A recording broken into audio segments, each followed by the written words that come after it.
Hey, today we're here with Diane Ross. She's a certified hypnotist, master practitioner, NLP. She's had a practice in the Orlando area, greater Orlando area, I should say, for over 17 years. Did I get that right? That's right. And she's my wife. Did I get that right? You got that right. Good. Okay. Anyway, today I read about your blog post that you put out, a client you had in a past life regression. Yes. And it was really compelling. And I thought maybe you could tell us a little bit about it. Sure. Actually, Penelope had come to see me just because she was curious. She didn't really have an agenda. She didn't have any problem that she felt like she needed to solve. She was just curious about the whole process. And sometimes that is the very best attitude to have, because when you have the attitude of curiosity, then you don't have an agenda, you don't have an expectation. So it went really, really well. She went into a trance very easily, very quickly. She's one of those really fortunate people who has that ability.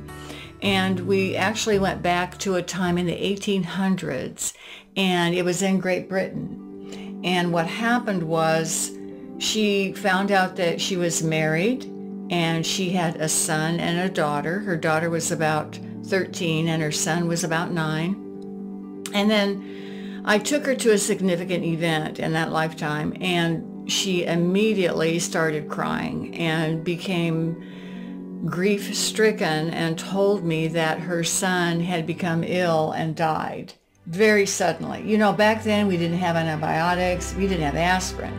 So it was quite common for people to become ill and simply die. And that's what happened to her son. And she was absolutely grief-stricken, and she was never able to overcome her grief in that lifetime.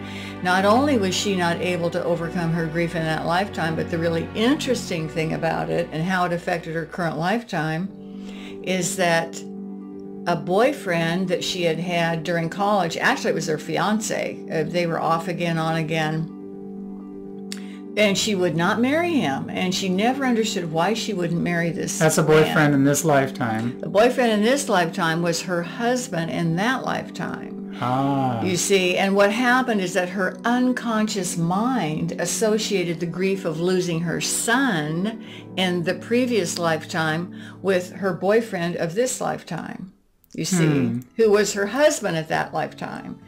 And this was totally an unconscious energetic pattern. She was not aware of that at all during this lifetime. She just knew there was something stopping her from not getting married. And until we had done this regression, she didn't know what it was. And she was so thankful. She was like, oh, thank heavens I can stop thinking about this man.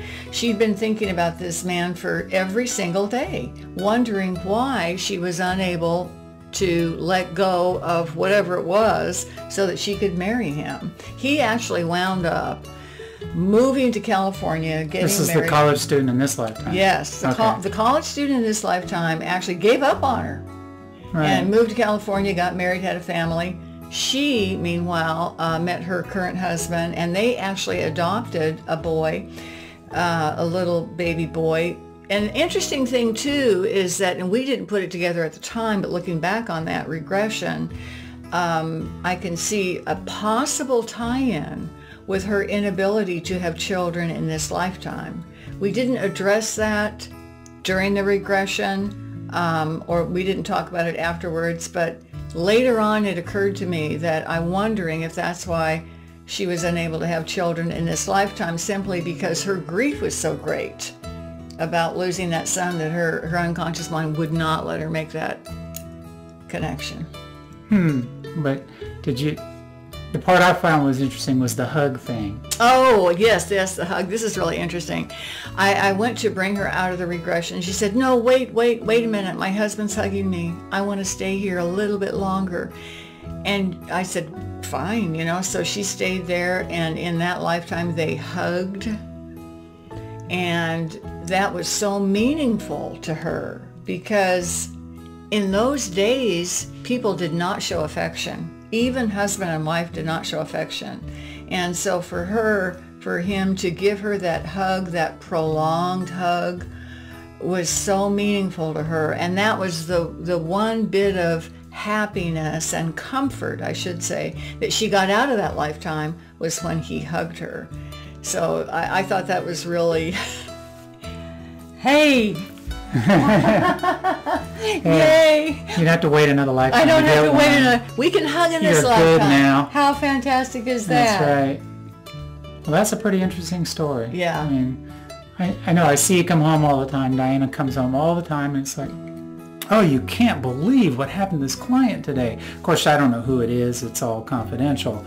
But she's just blown away. And the funny thing is, I've seen Diane leave here with a terrible headache or really ill, and then she'll go see clients, and she'll come back and she's cured. It's like she picks up, I guess they get better, she gets better. It's pretty interesting. Yeah, the positive energy. It's like the positive energy that results from doing this kind of work. It's really amazing.